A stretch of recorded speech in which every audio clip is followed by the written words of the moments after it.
what she said. Appreciate everybody joining on such short notice. It's obviously a bittersweet day for WKU basketball. Our women's basketball program is playing for a conference title today at 4:30. Very, very proud of them and what they've achieved this year with no seniors on the roster. But obviously, we also will have a change in leadership at our men's basketball program. And I'm happy to take anybody's questions on anything. I would just like to start, though, by thanking Rick Stansberry for his tremendous devotion and dedication to WKU basketball and his many contributions. Obviously, this past season was a disappointment for everyone in our program and not what any of us had hoped it would be. But from the moment he landed in Bowling Green on March 27th, 2016, Rick gave everything he had to this program. He was a tireless recruiter and a terrific ambassador for our program. And while we didn't reach our highest goals, there were a lot of many notable accomplishments during his tenure. I would start by reminding everyone that in the 6 total years prior to his hire, we had a grand total of 1 win over a Power 5 program. But under him and his leadership from 2017 to 2021, we had some great wins. Wins over Alabama, Arkansas twice, Louisville, Purdue, West Virginia, Wisconsin, Ole Miss, and all as everybody knows, defeated Boston College, Southern Cal, and Oklahoma State to take us to the NIT Final Four. Not to mention wins over Memphis and St. Mary's. And all of those wins were significant. Those are wins over programs. Most of those games were nationally televised, and playing in Madison Square Garden matter. All that matters. So even though we didn't achieve our highest goals, it doesn't mean that very good things did not happen, because some very good things did happen. So again, I just want to thank Rick for his dedication to our program over the last 7 years. And at this point, happy to take any questions that any of you may have. Todd, Jeff Nations with Bowling Green Daily News. Now, was this an unexpected resignation, and is that what it was? And how did that come about? Yeah, it was a resignation. He's just stepping away is the term that he used. And, Rick and I have a really good relationship, and we talk all the time, and we meet on a regular basis. And I know that he just kind of felt, based on this past year, both personally and professionally, it was a hard year for him, as everybody knows. And I just felt at this time stepping away was what was best for him. And so therefore he submitted his resignation and we accepted it.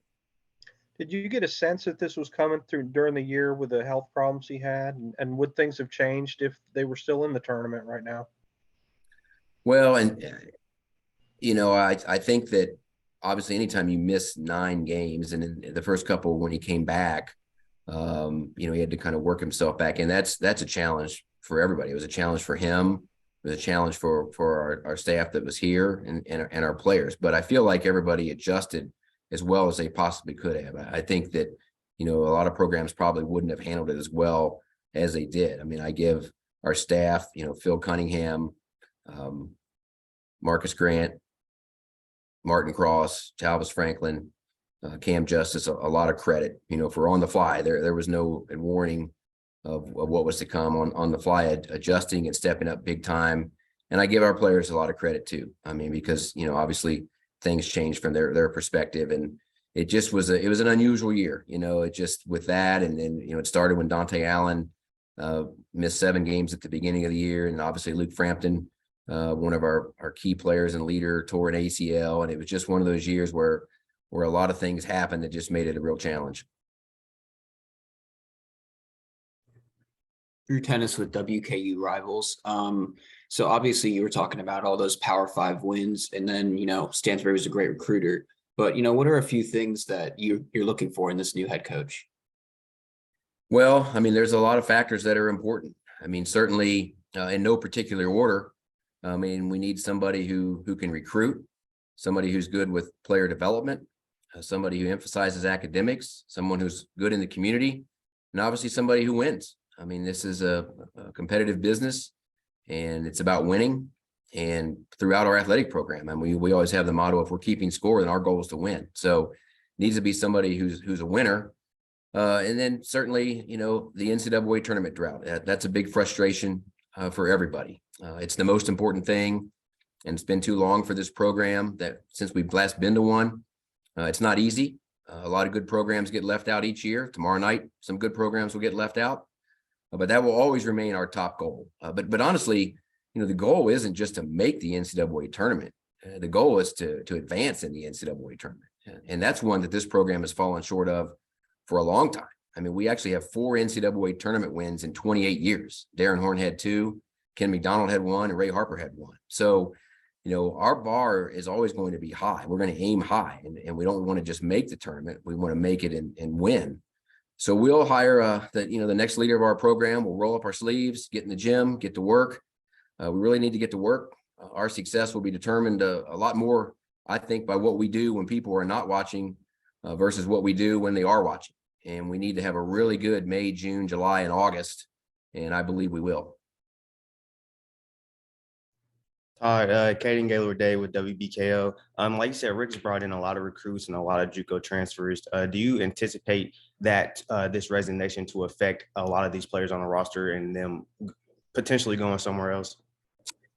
Well, I mean, certainly this is the era of transfers. And sometimes it works out, sometimes it doesn't. I think sometimes the best decisions you make are the ones you don't make.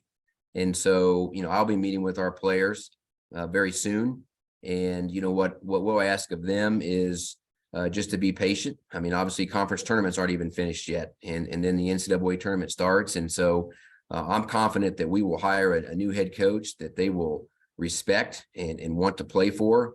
But really all we'll ask of them is just to wait until that time happens and get to know that person. And then, again, like I said, I'm confident that it's something that they'll want to be a part of. But if it's not, certainly they have the right to go in the portal as players all across the country do. Right. Yeah. I wanted to kind of ask you about a timetable on getting a new coach in place, and what are some of the points that you have to sell to a coach coming in that would want to come to Western Kentucky? Well, the timetable is, I mean, it sounds like a cliche, but it's as long as it takes to get the right person. So I don't really want to put like a time period on it in terms of days or weeks or anything like that. I don't think it will be weeks, plural. But it will be more than a day. So we'll get on that and, start identifying and talking to people and, try to get it as soon as possible. But like I said, the most important thing is to get it right. And in terms of our program, I think there's a lot to sell. I mean, there's a lot of stats about WKU basketball.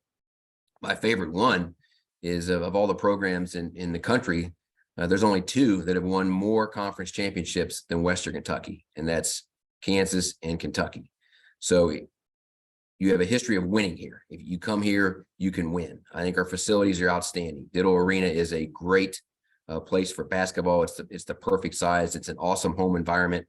The facilities with men's basketball in terms of our locker room, our practice gym, men's basketball has their own practice gym. Those are excellent. And, we've continued to invest in our athletes, but in particular over the last couple of years, in a lot of notable areas. I mean, from academic advising, sports medicine, mental health, strength and conditioning, nutrition, career development, and NIL. I mean, we've invested in all those areas. So I think the foundation is in place with respect to the history of the program, the facilities that we have, and the staff and the programs that we have here. And the right person at the top of all that, I believe, can take us where we want to go. Yeah, hi Todd, it's Rick Bozich in Louisville. Is head coaching experience high on the list of qualities you're looking for? And secondly, will you be doing the search? Are you going to have a search firm, or have you decided yet? Not decided on part 2 yet. In terms of what I'm sorry, what was the first question? Head coaching experience being a quality you're looking for. Right. Well, I think it certainly helps. I mean, that doesn't mean that's what we'll do. It doesn't mean we can't find an assistant that would be great. Tyson Helton, had not been a head coach at the FBS level, and we hired him, and he's knocked it out of the park. So that doesn't mean that can't happen. But I do think there is something to be said for head coaching experience. And like I like to say, and this is the example I use when we hired Mark Raridan, our baseball coach. Head coaching experience is important. Winning head coaching experience is even more important. So if there's a head coach that's a proven winner as a head coach, I mean, that would certainly be a big plus. Caden Gaylord, David WBKO again. I'm not trying to compare the two, but John Palawowski, he got an extension and before he was let go. And then Rick Stansberry, he got an extension before he resigned. When you look at those two situations, do you kind of use that first year after these extensions to evaluate, where these programs can go forward after that? Yeah, no, that's a good question, and the first thing I would say is, if you have people you believe in, you don't want them entering lame duck status in the last year of their contract. If somebody's going in the last year of their contract and you don't renew it, that just makes it hard across the board. It doesn't really send a great message to their players. It certainly makes it difficult to recruit. And I just think it shows a general lack of confidence. We've extended contracts frequently, and the vast majority of the time it's worked out. In the last couple of years alone, in addition to Rick, we've extended Tyson Helton, Travis Hudson, Amy Tudor, Greg Collins before this season, and he's playing for a championship today. So more times than not, it's worked out. It's no exact science. Unfortunately, I guess if it was, we'd all be undefeated. But I've said it before. Nobody in America has more resources than the University of Texas, and in the last 10 years, they've actually paid 3 football coaches $25 million not to coach their team. So it's a part of college athletics. Sometimes it works out, sometimes it don't. And in this instance, it didn't. But I just don't think it's good for somebody to go into the last year of their contract. Was there any interest in Rick staying on at WKU in some other role, or is he completely severed from the school at this point? Well, I just think, from his standpoint, he just felt, given everything that we've discussed, it would just be best if he just, took a step back right now. So that's where that is.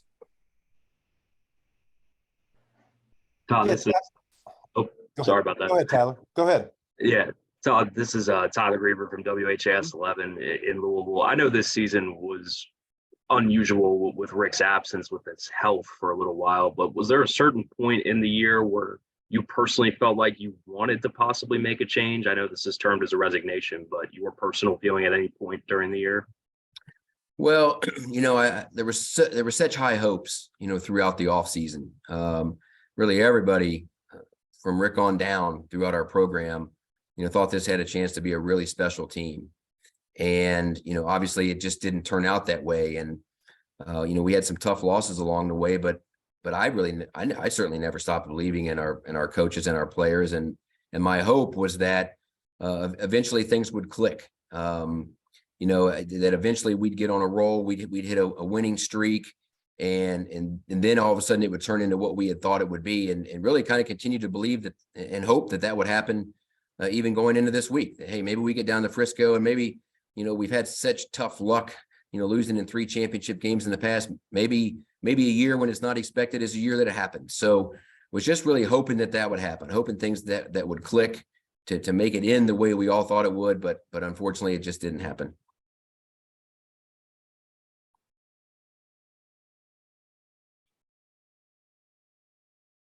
Does anyone have any other questions? Yeah, Todd, it's Rick again. I personally think you have a very desirable job, and I know, Clem and Darren and Dennis Felton and, a lot of guys who've gone on, Gene Katie, to have great success. And there's going to be a lot of speculation about who the coach might be. It's already started. And I've seen names thrown out there who've been involved in NCAA issues elsewhere. Are you going to exclude people who have been involved in NCAA things, or is everybody a possible candidate? Well, that's a really good question. Right now we're so fresh in all this. I don't want to say something that would paint us in a corner one way or the other. So I don't really want to get real deep into criteria. I know we touched obviously on the head coaching experience. But I think the key thing really is just the ability in those areas to be good in those areas that I mentioned before: recruiting, player development, academics, community impact, and obviously win. That's what's important. And so we'll begin the thorough vetting process right now, and I think very quickly come up with a short list and start talking to those candidates. Have you already been hit up on text message and phone calls by people who are interested in the job? Yes, I have. In the social media age, as you know, word travels fast. So it's been a buzzing cell phone today, without a doubt. Thanks, Todd. Yes, sir. Does anyone have anything else for Todd? Okay,